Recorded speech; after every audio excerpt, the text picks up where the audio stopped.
On était, je dis on parce que je parle au nom de toute l'équipe et de l'association, mais on était super honorés. C'est une très belle manière de faire parler de l'association, faire connaître l'association et aussi de mettre en lumière le travail colossal que fait l'équipe dans l'ombre, parce que c'est notre principe, c'est dans l'anonymat et la discrétion. Donc on parle peu de ce qu'on fait, mais là, c'est une très belle manière de nous mettre en lumière.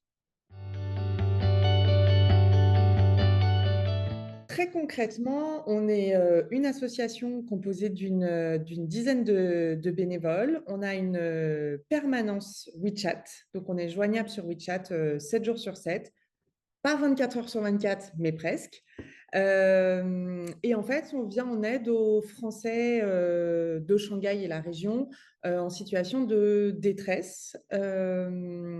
Donc, ça peut être une détresse des gens qui ont un souci médical, une détresse psychologique, un besoin de conseils juridiques. Et donc, on travaille avec tout un réseau de partenaires qu'on peut mettre en relation avec cette communauté francophone française et aussi tout le tissu associatif français qui peuvent venir en aide dans pas mal de situations.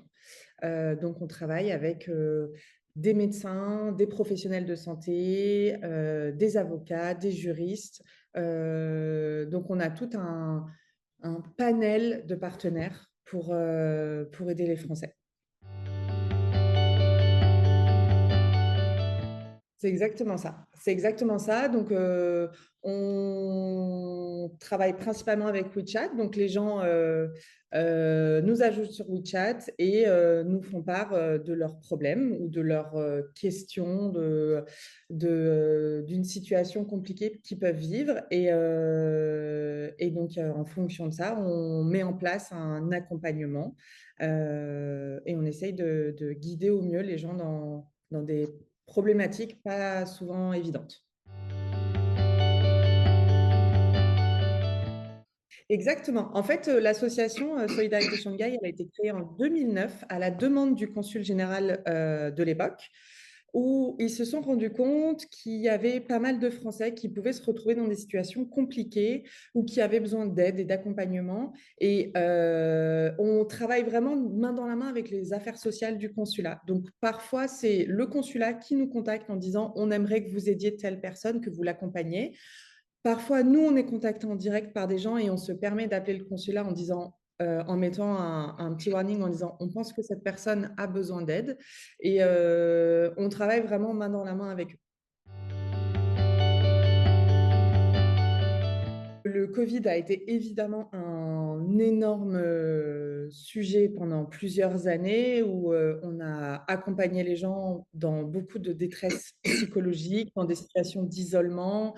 On a eu des étudiants qui se sont retrouvés coincés en Chine sans avoir de moyens de rentrer en France. Donc, il y a eu Solidarité Shanghai a beaucoup travaillé pendant cette période avec le consulat et avec les autres associations. Il n'y avait pas que Solidarité Shanghai, c'est important de le préciser, c'est justement cette entraide aussi avec les autres associations.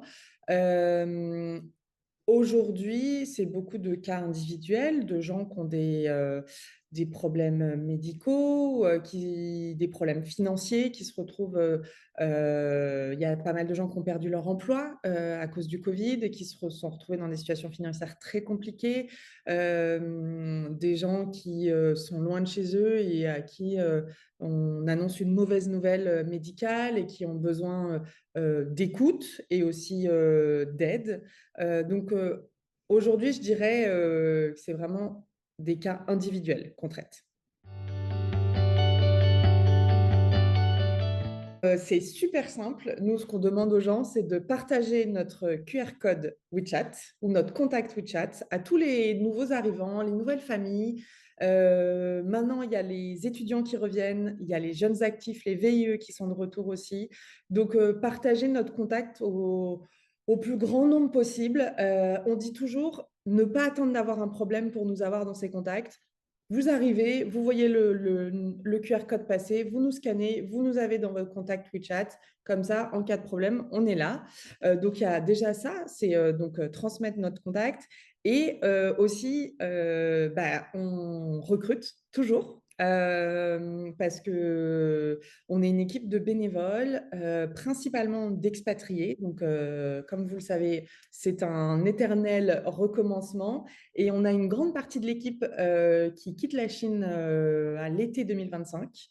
Et donc, on va avoir besoin de recruter des nouveaux bénévoles pour venir nous épauler dans cette association. Donc déjà, notre permanence restera toujours ouverte, ça c'est quelque chose qui ne changera pas. En revanche, c'est vrai qu'avec la fin du zéro Covid, l'ouverture des frontières, on a constaté une évolution, nous, dans nos prises en charge. Notamment, et ça c'est une bonne nouvelle, on a moins de cas graves, on a moins de situations euh, urgentes. On a aussi constaté qu'avec le confinement, les groupes WeChat francophones se sont super bien organisés, ce qui fait que les informations ont vraiment bien circulé au sein des groupes. Donc les gens ne viennent pas forcément nous contacter en première intention, ils réussissent à le trouver via les groupes de la communauté française. Et donc, c'est vrai qu'on a constaté une diminution des prises en charge de notre côté.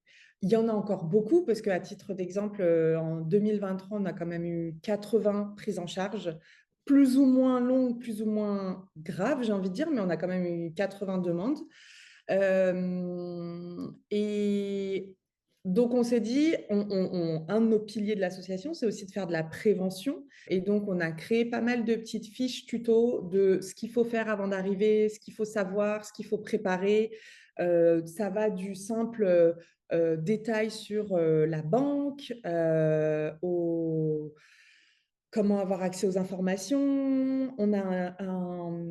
Depuis plusieurs années, on a un listing de médecins et professionnels de santé francophones à Shanghai. Donc, pareil, on essaye de beaucoup communiquer là-dessus pour que les gens ne perdent pas de temps s'ils ont besoin, qu'ils puissent savoir où aller, où se rendre.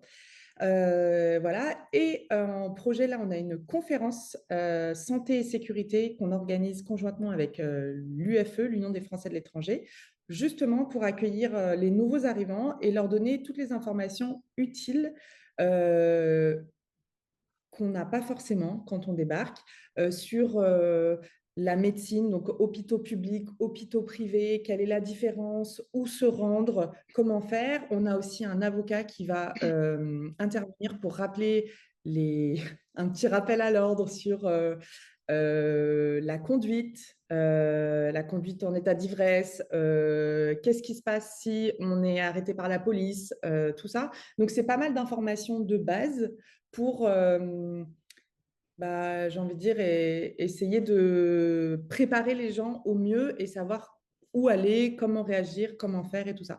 Donc, c'est là où nous, toute notre partie prévention, cette année, prend une place importante, en plus de la permanence qui, elle, ne changera jamais.